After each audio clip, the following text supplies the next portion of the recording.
Shalom, saudara yang terkasih di dalam nama Tuhan.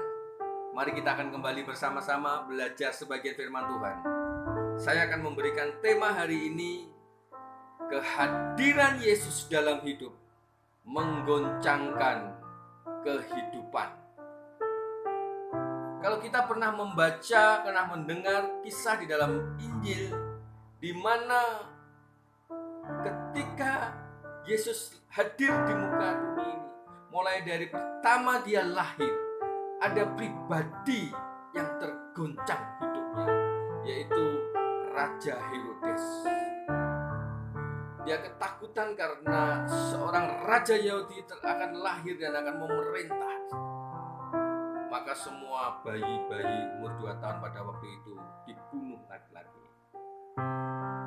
Lalu para ahli Taurat dan Farisi, dia juga tergoncang dengan kehadiran Yesus ketika dia berkarya, mengadakan banyak tanda dan mujizat dan pengajaran-pengajaran yang luar biasa, sehingga banyak umat pada waktu itu percaya kepada Yesus. Dan dia merencanakan untuk menyingkirkan Yesus. Ketika Yesus mati di atas kayu salib, ada yang tergoncang. Bait Allah terbelah menjadi 2 bagian. Belum lagi ketika dia mulai bangkit dan naik ke surga, para murid dan orang banyak pada waktu itu juga tergoncang. Karena kalau engkau naik ke surga, lalu siapa yang akan menolong? Aku akan menurunkan rohku, yaitu Roh Kudus.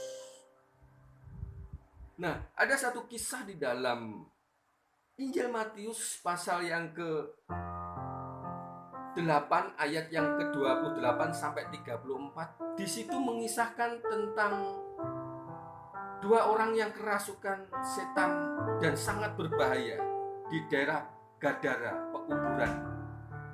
Waktu itu Yesus tiba di daerah itu, dan tiba-tiba 2 orang kerasukan ini mendatangi Yesus, dan dia berteriak berkata, "Apa urusanmu, hai anak Allah? Apakah engkau datang untuk menyiksa kami sebelum waktunya?" Yesus adalah kebenaran. Dan ketika kebenaran hadir di dalam kehidupan kita, kehidupan saudara dan saya, tentu sesuatu yang tidak benar yang ada di dalam kehidupan kita itu akan tergoncang.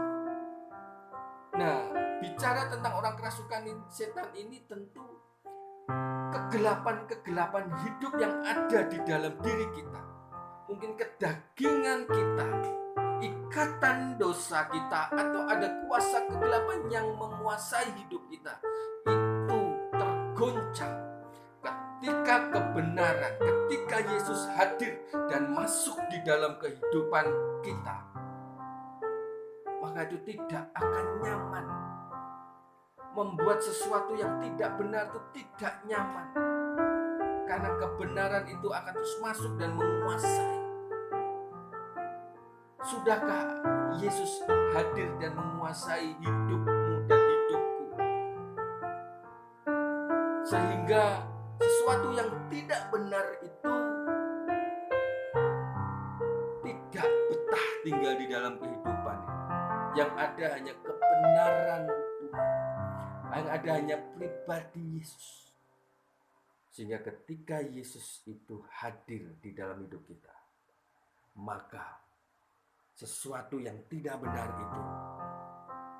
itu akan keluar, dan kita akan menjadi orang yang merdeka, karena kebenaran itu memerdekakan hidup kita. Nah, dalam renungan singkat ini ada satu hal yang mau saya sampaikan. Ketika Yesus hadir di hidupmu dan hidupku, ketika kebenaran itu masuk di hidupmu dan hidupku, maka yang tidak benar itu akan tidak nyaman, tidak betah tinggal di dalam hidup. Mari kita terus bersama-sama mengisi hidup ini dengan kebenaran-kebenaran Allah lewat firman-firman-Nya. Amin. Buat renungan singkat ini, kiranya Tuhan memberkati. Shalom.